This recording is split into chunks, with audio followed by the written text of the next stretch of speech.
이번 시간 주제는 칸트의 의무론입니다. 참고 문헌은 정의란 무엇인가 외에 여러 가지 책들이 있습니다. 깊이 생각하면 할수록 새로운 감탄과 함께 마음을 가득 차게 하는 기쁨이 두 가지가 있다. 하나는 별이 반짝이는 하늘이요, 다른 하나는 내 마음속의 도덕 법칙이다 라고 했습니다.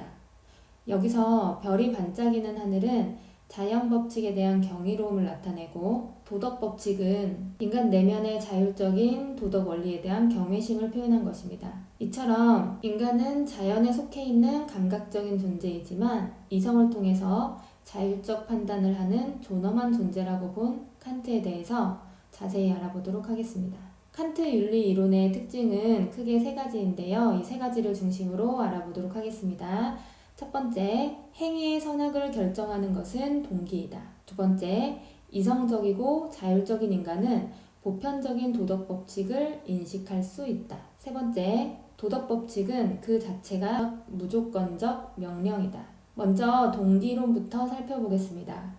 칸트는 행위의 선악, 옳고 그름을 결정하는 것은 동기라고 보았는데요. 이를 동기론 또는 의무론이라고 합니다. 칸트는 행위의 옳고 그름을 행위의 결과에 따라서 판단하는 공리주의로 대표되는 결과론을 비판했습니다. 그리고 행위의 옳고 그름은 우리가 도덕 법칙, 도덕적 의무를 지키려는 선한 동기에 의해서 결정된다라고 본 동기론 또는 의무론을 주장했습니다. 이렇게 결과론을 비판한 이유는 행위의 결과는 우리의 의지와 상관없는 우리의 역량 밖에 있는 것으로서 너무나 많은 변수와 우연에 좌우되기 때문이라고 보았습니다. 만약에 한 아이가 순수하게 부모님을 도와드리고 싶다는 생각으로 청소를 했는데 부모님이 가장 아끼는 물건을 망가뜨렸다면 이 아이의 행위는 도덕적으로 비난받아야 하는 것일까요? 아마도 우리는 부모님을 돕고자 했던 선한 동기 때문에 아이를 나무라지 못할 것입니다. 이 아이가 물건을 망가뜨리려고 행위를 한 것이 아니듯이 우리의 행위는 결과를 예측하기가 너무나 어렵고 예측하지 못한 방향으로 갈 수가 있습니다. 이처럼 도덕적 선악의 판단은 우리가 예측할 수 없는 행위의 결과로 판단하는 것이 아니라 행위자의 의지, 즉 동기로 판단해야 한다는 것이 칸트의 생각입니다. 그리고 동기로 행위의 선악을 판단한다면 동기 자체가 선해야 될 것입니다. 동기 자체가 선하다는 것은 무엇을 의미할까요? 우리는 일상에서 만나는 작은 영웅들을 보면서 그 의미를 알 수 있는데요. 선행을 펼친 이들이 공통적으로 하는 말은 해야 할 일을 했을 뿐이다. 그 순간 그것이 옳기 때문에 했을 뿐이다 라고 얘기를 합니다.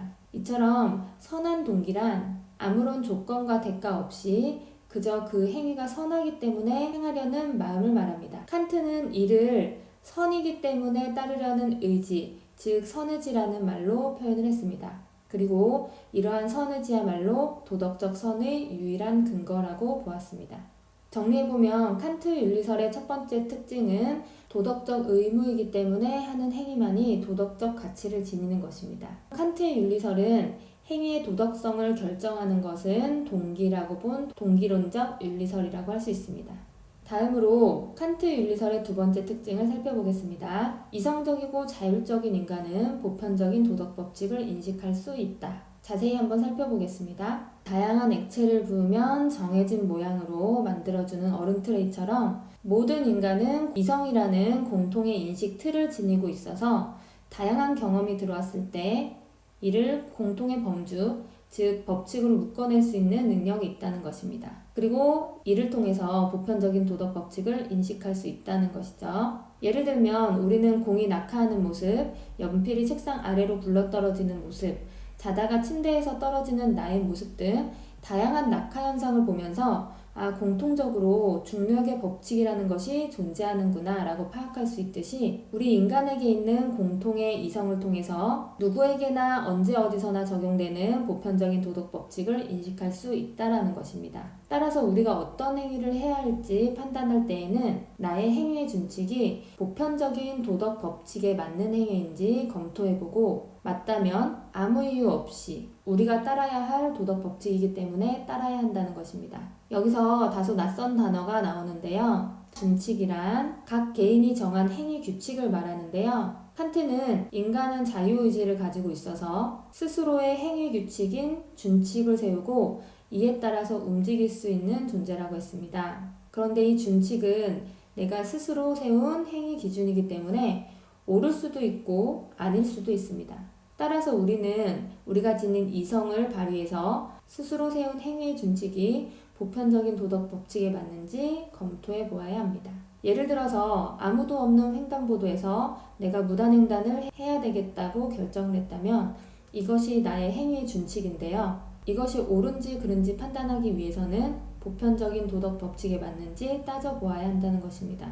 그런데 보편적인 도덕 법칙이 도대체 무엇인지 알아야 검토해 볼 수 있겠죠. 그래서 칸트 윤리설의 세 번째 특징을 살펴보면서 도덕 법칙의 구체적인 형식과 내용을 살펴보도록 하겠습니다. 칸트 윤리설의 세 번째 특징은 도덕 법칙은 그 자체가 무조건적인 명령이라는 것인데요. 도덕 법칙은 거짓말을 하지 마라, 약속을 하지 마라 라는 것처럼 무엇을 하라, 무엇을 하지 마라 라는 명령의 형태로 나타납니다. 그런데 명령에는 두 가지 종류가 있습니다. 하나는 조건부 명령인 가업 명령입니다. 가업 명령은 조건이 붙은 가짜 명령을 말하는데요. 만약 A를 원한다면 B를 해야 한다라는 형식으로 나타납니다.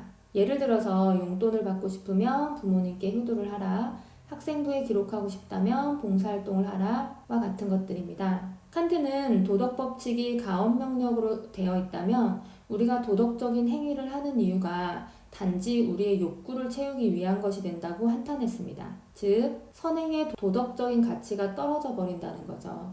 우리가 도덕적인 행위를 하는 이유는 무엇을 얻기 위해서가 아니라 그것이 그냥 옳기 때문에 아무 조건이나 대가 없이 할 때 빛을 발하는 것입니다.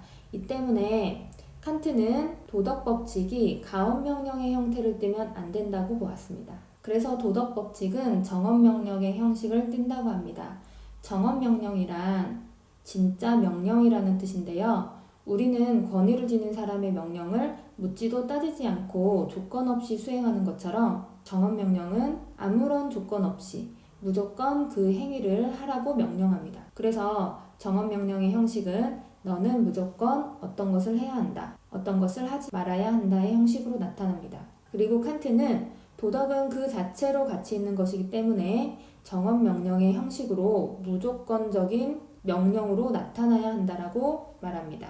자, 그렇다면 이제 정언명령이라는 무조건적인 명령의 형태로 나타난다는 것이 도덕법칙의 형식이라는 것은 알게 되었습니다. 그렇다면 도덕법칙의 내용은 구체적으로 무엇일까요? 칸트는 도덕법칙의 내용으로 두 가지를 말합니다. 첫 번째, 보편화 정식이라는 건데요. 내 의지의 준칙이 항상 동시에 보편적인 입법의 원리가 될 수 있도록 행위하라. 이게 도덕법칙의 첫 번째 내용이라고 합니다. 이것은 내가 정한 행위의 준칙이 보편적으로 적용 가능한 것인지 검토해보라는 것인데요. 예를 들어서 점심시간에 급식실 앞에 줄을 서는데 수행평가 때문에 너무 바쁜 거예요. 그래서 새치기를 하겠다는 나만의 준칙을 세웠다고 생각해 봅시다. 이것이 언제 어디서나 그리고 누구에게나 적용할 수 있는 것일까요? 누구나 바쁘다면 새치기를 하는 사회를 상상해 보세요. 그런 사회에 우리는 살고 싶을까요? 만약에 내가 세운 준칙이 보편적으로 적용할 수 없다면 나의 행위의 준칙을 수정하고 보편적 도덕법칙에 맞는 것을 따라야 합니다. 도덕법칙의 내용 두 번째는 목적의 정식이라는 건데요. 구체적인 내용은 너 자신과 다른 모든 사람의 인격에서 인간을 단지 수단으로 대우하지 말고 항상 동시에 목적으로 대우하도록 행위하라입니다. 이것은 내가 세운 행위의 준칙이 상대를 존엄한 존재로 대우하는 것인지 검토해 보라는 건데요. 예를 들어서 친구들과 약속이 있어서 외출을 하는데 부모님이 늦지 않게 귀가하라고 합니다. 나는 친구들과 밤새 놀기로 했기 때문에 일찍 들어올 생각이 전혀 없어요. 그런데 그냥 부모님이 잔소리하는 게 싫어서 일찍 들어오겠다는 거짓 약속을 합니다. 이것은 칸트가 보았을 때 부모님을 단지 내가 편하게 외출하기 위한 수단으로 대한 것입니다. 부모님을 그 자체로 존중하지 않은 것이기 때문에 잘못된 것입니다. 또 한편으로 나의 즐거움을 위해서 친구의 별명을 지어서 부르거나 친구의 모습을 보고서 희화화하거나 이런 것들은 모두 다 상대를 인격적으로 대우하지 않고 단지 나의 이익과 즐거움 등을 위해서 수단화한 것이라고 보았습니다. 그래서 내가 세운 행위의 준칙이 내 행위와 관련된 사람들을 인격적으로 대우하고 있는지도 검토해보고 이 두 가지 원칙을 통과해야지만 우리는 그것이 보편적으로 적용 가능한 법칙이라고 보아서 그것에 따라서 행위할 수 있는 것입니다. 자, 그렇다면 선생님이 오늘의 질문을 해보도록 하겠습니다. 최근에 N번방 사건이 크게 논란이 되고 있는데요.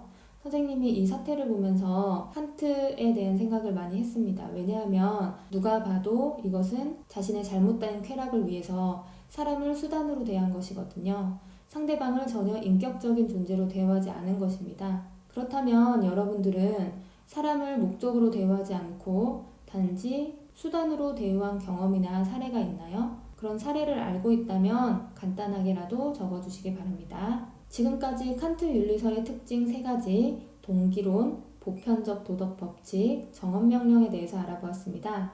칸트는 시간, 중력의 법칙, 밤하늘의 별처럼 언제 어디서나 변치 않고 우리에게 적용되는 것은 무엇일까 고민한 학자였습니다.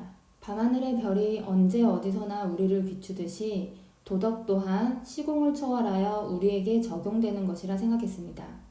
우리는 그러한 도덕 법칙을 내면의 북극성으로 생각하고 행위의 길잡이로 삼아야 되겠다는 생각이 듭니다. 다음 시간에는 덕윤리에 대해서 알아보도록 하겠습니다.